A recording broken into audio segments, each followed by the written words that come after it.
Salut tout le monde, bienvenue dans ma chaîne Transmettre Channel. L'objectif de cette capsule est l'étude du système logique combinatoire.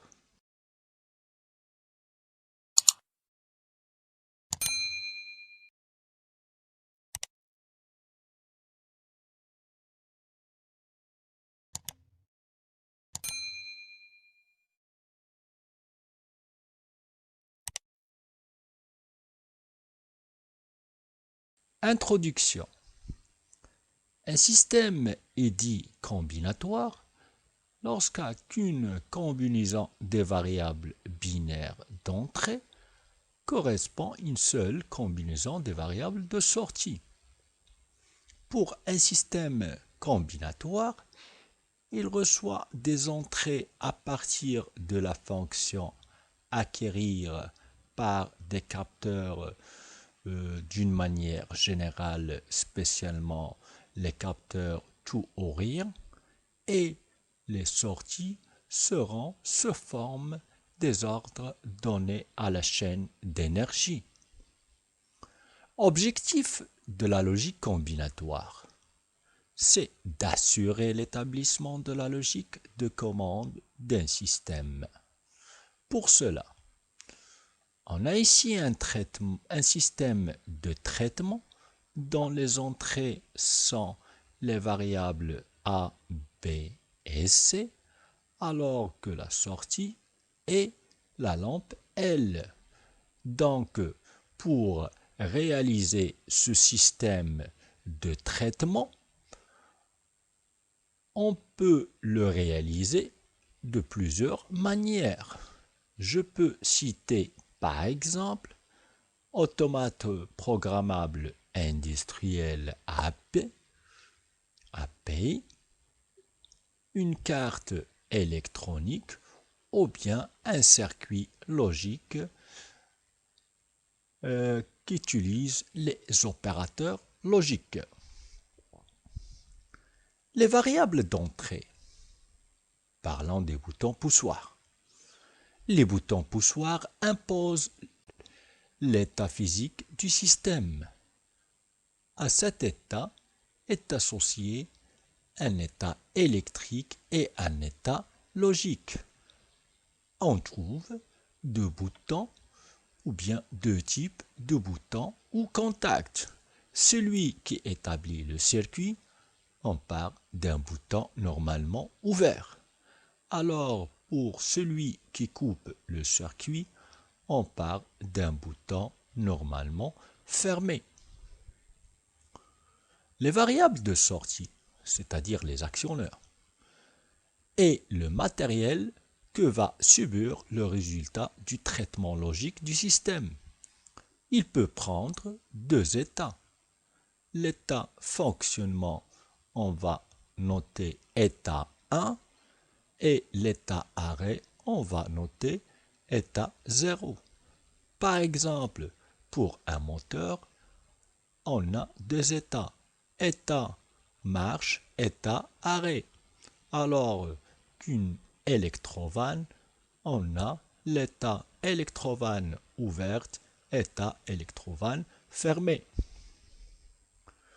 Exemple d'un système logique combinatoire. Le cas d'une trémie de presse à injecter. Prenons le cahier des charges suivant. On veut automatiser le remplissage de la trémie par deux circuits d'alimentation avec deux vannes V1 et V2 tels que si la trémie est vide, les deux vannes seront ouvertes. Si la trémie est pleine, les deux vannes doivent s'arrêter. Alors, si la trémie est ni pleine ni vide, l'opérateur peut sélectionner la vanne qu'il veut par le sélecteur V. À partir de ce cahier des charges, on peut noter deux choses importantes. C'est qu'on a trois entrées. Le capteur niveau O qui est le H, celui-là, qui va indiquer que la trémie est pleine, alors que le capteur niveau bas va informer le système que le niveau est bas, c'est-à-dire que la trémie est vide. Et pour remplir cette trémie, on a les deux vannes V1 et V2 qui vont être soit ouvertes ou fermées en fonction des entrées qui sont H, B et V. Alors, pour ce système logique combinatoire, on a deux sorties, V1 pour la vanne V1 et V2 pour la vanne V2. Représentation du fonctionnement d'un système logique. Donc, un système logique est représenté par 5 formes de représentation, soit par une table de vérité qui précise toutes les combinaisons d'états logiques possibles des entrées, l'état correspondant de la sortie. On a 2 à la puissance n combinaisons avec n, c'est le nombre d'entrées. Ou bien une équation logique qui est une association de sommes et de produits logiques. Passons maintenant à un schéma de contact qui représente l'évolution ou bien le comportement de la sortie en fonction des entrées sous forme d'un schéma électrique. Le chronogramme, c'est quoi un chronogramme? Est une représentation graphique qui permet de visualiser en fonction du temps toutes les combinaisons d'états logiques possibles des entrées et l'état correspondant de la sortie ou bien des sorties. Il nous reste maintenant à parler de la 5e représentation du fonctionnement d'un système logique qui est le logigramme. C'est quoi tout d'abord un logigramme? Est une représentation symbolique sous forme d'un schéma. Parlons maintenant des opérateurs logiques. Les opérateurs logiques apportent la solution au problème posé par le système logique. Pour leur étude, on leur associe soit un symbole normalisé ou bien un schéma électrique équivalent où les variables d'entrée sont représentées par des boutons poussoirs ou des contacts et les variables de sortie par des actionneurs tels que les voyants, soit par une table de vérité on consigne les différents états ou bien les différentes combinaisons possibles des entrées pour avoir les sorties correspondantes. Commençons par l'opérateur oui et l'opérateur non. D'une manière générale, la représentation graphique d'un opérateur, on aura toujours les entrées ou bien l'entrée à gauche, la sortie est à droite. Et il faut signaler qu'on a deux normes, la norme française ou bien la norme européenne et on aura la norme US, la norme américaine. Par exemple, pour l'opérateur oui, donc la sortie est égale à l'entrée. Si l'entrée est égale à 0, la sortie est égale à 0. Et si l'entrée est égale à 1, la sortie aura la même valeur. Alors que pour l'opérateur non, c'est l'inverse. Donc la sortie est l'inverse de l'entrée. Par exemple, si on a une entrée 0, la sortie est égale à 1. On voit ici une représentation de l'opérateur non sous forme d'une équation logique, une table de vérité et un schéma à contact. Donc, pour l'équation logique, on doit dire que M est égal à H bar. Alors, dans la table de vérité, on voit bien que M est l'opposé de H qui est l'entrée. Alors, dans un schéma à contact, on doit représenter H par un bouton poussoir normalement fermé. Alors, pour l'opérateur oui, M est égal à l'entrée M. Donc, ce qui fait l'opérateur oui va être représenté par un contact normalement ouvert ou bien un bouton poussoir normalement ouvert. Et on voit dans la table de vérité que la sortie est égale à l'entrée. Les opérateurs OU et ET. Donc, pour l'opérateur OU, la sortie est égale à 1 pour soit une des entrées est égale à 1 ou les deux entrées sont toutes les deux est égale à 1. Par contre, pour l'opérateur et pour que la sortie est égale à 1, les deux entrées doivent être à l'état 1. Alors, parlons maintenant d'une façon détaillée de l'opérateur et. On a l'équation logique suivante qui va donner que M est égal à l'entrée petit m et l'autre entrée petit e. Donc, on doit lire l'équation logique de la manière suivante, que la sortie M est égale à M et E. Dans la table de vérité, et puisqu'on a deux variables, c'est-à-dire que cette table doit contenir 4 combinaisons possibles, 2 à la puissance 2, puisqu'on a deux variables. Donc, ce qui est fait pour cette équation logique, on a la dernière qui est possible combinaison, c'est-à-dire que la sortie M va être égale à 1 pour E est égal à 1 et M est égal à 1. Alors que dans un schéma à contact, les deux entrées doivent être représentées d'une manière en série. Donc, ce qu'il faut retenir que pour une représentation d'un schéma à contact concernant l'opérateur et, il faut mettre les deux ou bien les entrées en série.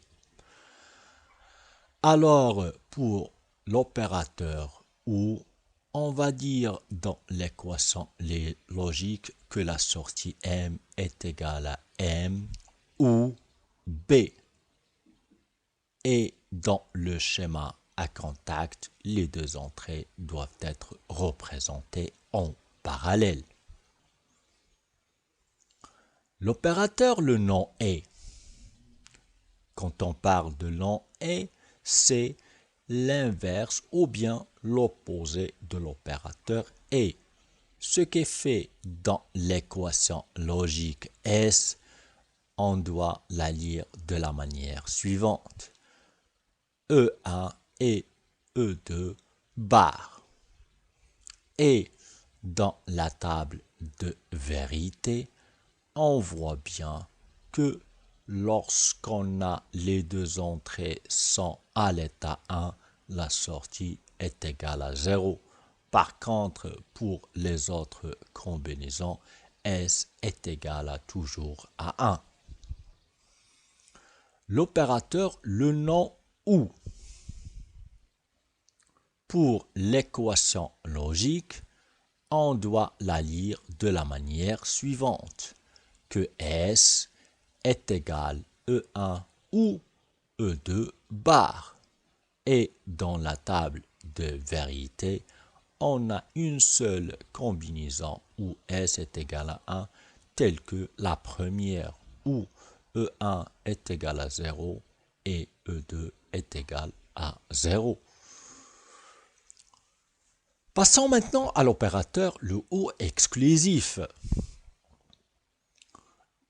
Donc pour le symbole, on a les deux normes, la norme européenne et la norme américaine. Alors, dans l'équation logique, on doit lire cette expression de la manière suivante, que S est égal E1 ou exclusif E2.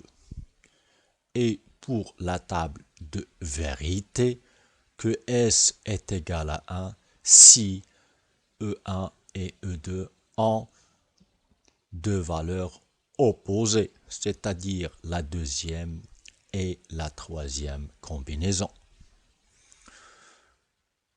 Maintenant, l'opérateur le non exclusif, ou parfois on parle de et exclusif. Donc, pour l'équation logique, on doit la lire que S est égal E1 et exclusif E2. Et pour la table de vérité, on aura la sortie S est égale à 1 si E1 et E2 ont la même valeur, c'est-à-dire la première combinaison et la quatrième. Les propriétés de l'algèbre de Boole. On a plusieurs propriétés basiques ou bien élémentaires. Je peux citer par exemple la commutativité, soit pour l'opérateur et ou bien l'opérateur ou, tel que S est égal à A et B est égal à la même chose B et A. La même chose pour l'opérateur ou. S est égal à A ou B va être égal à B ou A. Il y en a d'autres propriétés élémentaires, telles que l'associativité, la distributivité, l'élément neutre et l'élément absorbant, et d'autres relations fondamentales ou bien les propriétés élémentaires de l'algèbre de Boole. On a les deux théorèmes de De Morgan. Le premier dit que le complément d'une somme est égal au produit des compléments de chaque facteur, tel que A ou B le tout bar est égal à A bar et B bar. Le deuxième théorème dit que le complément d'un produit est égal à la somme des produits de chaque facteur, tel que A et B le tout bar est égal à A bar ou B bar. Et pour maîtriser les représentations du système logique combinatoire, on passe à quelques exemples de représentation. Premier cas, table de vérité. Donc, dans cette table, la partie gauche est réservée pour les entrées, qui sont les suivantes. V, H, B. Et les sorties sont V1 et V2. Et puisque les deux sorties V1 et V2 dépendent de trois variables, c'est-à-dire que cette table doit contenir 2 à la puissance 3 combinaisons, c'est-à-dire 8 lignes.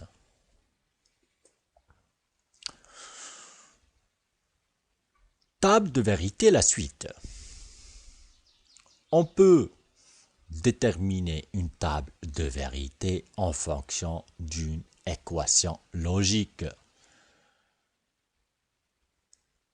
On a cette équation logique f est égale à a b bar, a bar b c bar ou a b c bar ou a b bar c ou a b c. C'est-à-dire pour que f est égal à 1, on a 4 éventualités.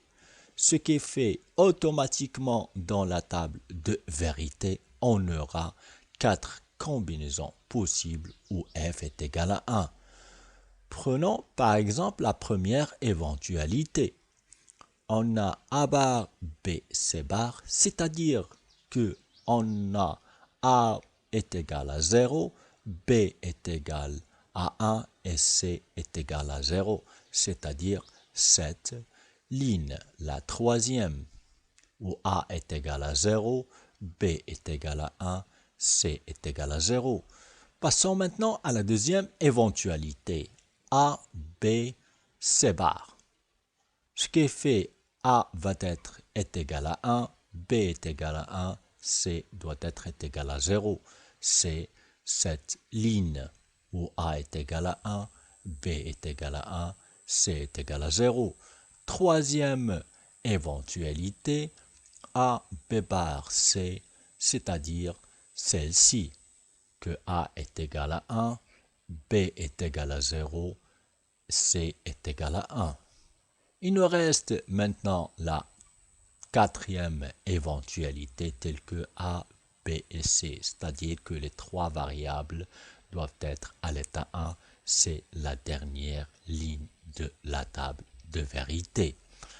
Et en utilisant les propriétés de l'algèbre de Boole, avec une petite simplification, on va trouver que f va être égal à b, c bar ou à c. Équation logique.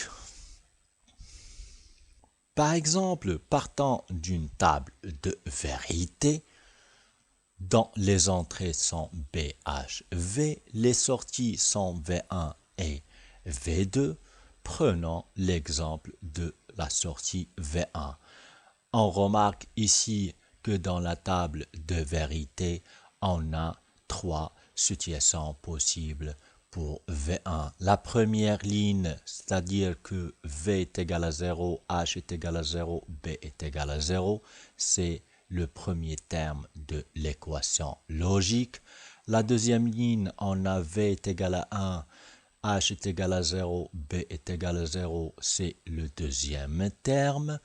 Et la troisième possibilité pour V1 est égal à 1, donc V est égal à 0, H est égal à 0, B est égal à 1, c'est le troisième terme de l'équation logique. Donc cette équation contient trois termes ou bien trois éventualités. Pour la simplifier, on est amené à utiliser les propriétés de l'algèbre de Boole. Première étape, on voit bien que dans les trois termes, on a le h-bar.